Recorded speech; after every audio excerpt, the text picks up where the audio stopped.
Власта и опозицијата продолжуваат со меѓусебните прозивки за трагедијата во Кочани. Опозицијската СДСМ бара од власта неселективна одговорност за сите поранешни, но и сегашни функционери и службеници и прашуваат зошто актуелниот директор на Државниот пазарен инспекторат не е уфатен со истрагата.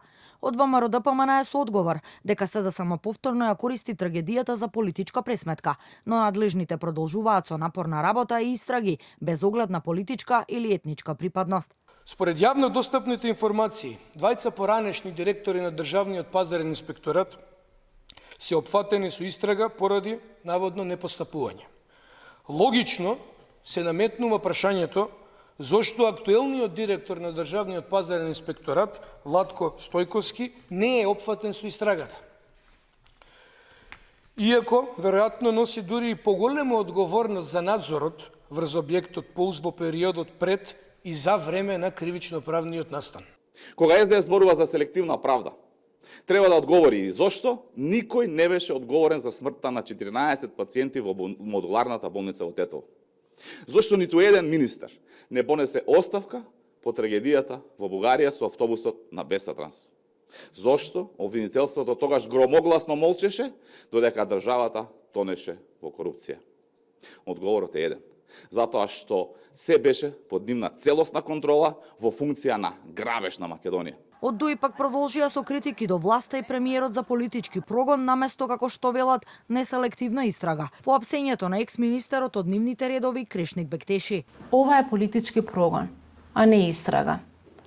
Наместо да се соочи со прашањето како објектот работел цела година со фалсификувана лиценца, препон со малолетници, со пиротехника и без дозвола, власта апси поранешен министер, кој одамна нема надлежност само затоа што не се нивни.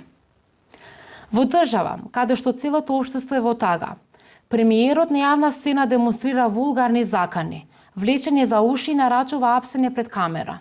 Наместо да се извинат и да помогнат, се обидуваат да го политизираат и етнизираат случајот. Им одговори премиерот Мицкоски на интегративците, кој изрази жалење што ДУИ не излегла од матрицата, која што ја гледаме повеќе од 20 години. Наместо да изрази сочувство човечке и да се вклучи во истрагата и да помогне, тие се обидува овој случај да го политизираат и етнизираат, односно да се обедат на глодарски начин некаков политички поен да добијат на несреќата на овие невини жртви.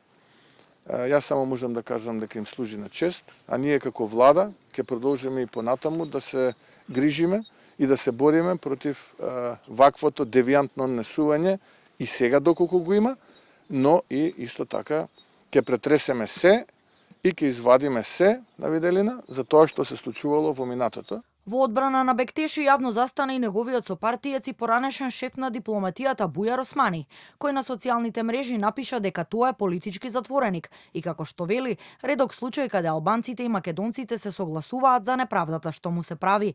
Неодамна на социјалните мрежи се огласи и сопругата на Бектеши, со порака дека нејзиниот сопруг ниту бил причина за пожарот, ниту бил на должност во моментот кога се случила трагедијата.